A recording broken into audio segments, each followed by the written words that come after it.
So lots more to come here on Al-Jazeera, including praying for wisdom and calm, why Coptic church members have expressed concern as they prepare for this week's Orthodox Christmas. Well, meanwhile, in Egypt, police are on high alert as the Coptic Christian community prepares to celebrate Christmas. Protests over a bomb attack on a Coptic church have spread to the capital, Cairo. 21 people died in that blast in Alexandria on New Year's Day. Police have now tightened security at all points of exit and entry to the country. They're investigating whether the bomber or his helpers have recently traveled to Iraq. Well, our correspondent Ayman Moyedin has been monitoring developments in Cairo. He says some leads are emerging.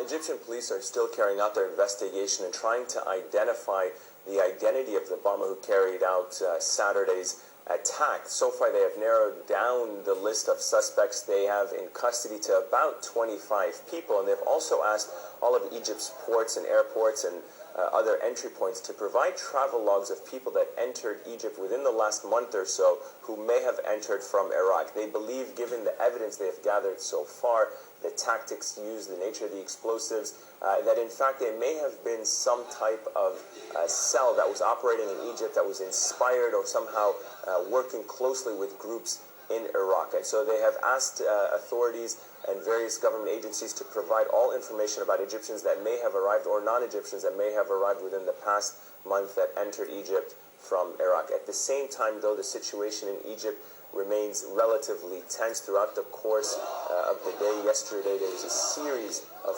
protests, flash protests that happened here in the heart of Cairo as well as Alexandria. The most notable taking place around the Abbasiyya Cathedral, which is one of the holiest churches here in Cairo, the seat of the Holiness Pope Shenouda II.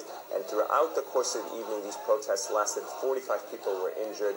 Authorities had to shut down some of the major roads that drive in and around the area. The situation remains tense despite the fact that religious and political leaders are calling for calm and unity in the wake of this tragedy.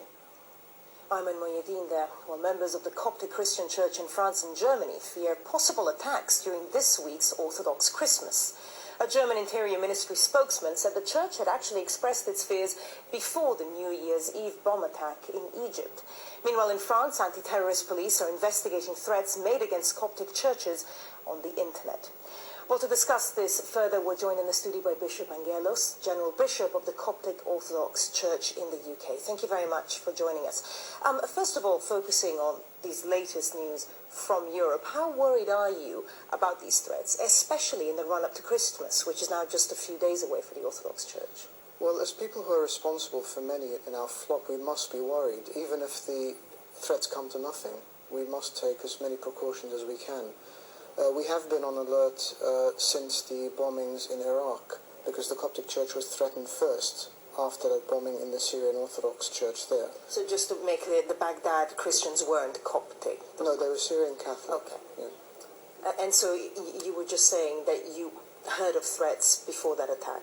Yes, well, the threats were made at that attack. And since then, we've known something was coming. Unfortunately, at a time when people were entering the church as families, men, women, children, the elderly, and they were reflecting on starting a year with God in the house of God in that security, they were victims of a very, very grave terrorist attack.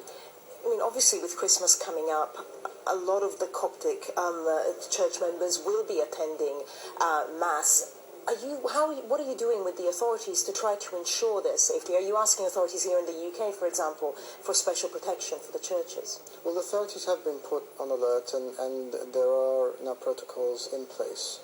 But, we're a church that is used to having many people die for its faith. We've suffered millions of deaths over the last centuries. We're a resilient bunch. We're not really going anywhere. I don't mean that to be confrontational, but for Copts, their faith is very important, and their faith in a relationship with God that gives them strength internally is also very important. Does it surprise you that these threats are aimed at the Coptic communities in Europe? Well, it does and it doesn't. It does because here in Europe our relationships are very good with everyone, as they are in Egypt. It doesn't because there seems to be an international wave where if we want to cause destruction, we'll cause destruction inside and outside of Egypt. throughout the past centuries, we've never taken up arms, we've never been aggressive, we've always held our faith very carefully, with a great love for everyone around us, and by and large there has been good relations with our Christian brothers and sisters, with our Muslim brothers and sisters in Egypt. It's just this wave of radicalization recently that has changed the picture substantially. And just a final point, as we've said, just a few days away from Christmas, a key date in the Christian, the Orthodox calendar. What would you say the mood is in the community? Well, there's a great mood of sorrow at the moment, merely because these people whose pictures we've seen on the news aren't just pictures. They are people, I know people here in the UK whose relatives and friends have passed away.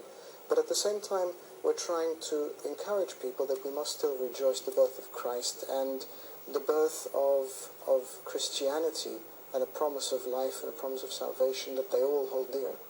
Bishop Angaelos, we're going to have to leave it there. Thank you very much for joining us, General Bishop of the Coptic Orthodox Church. Thank you.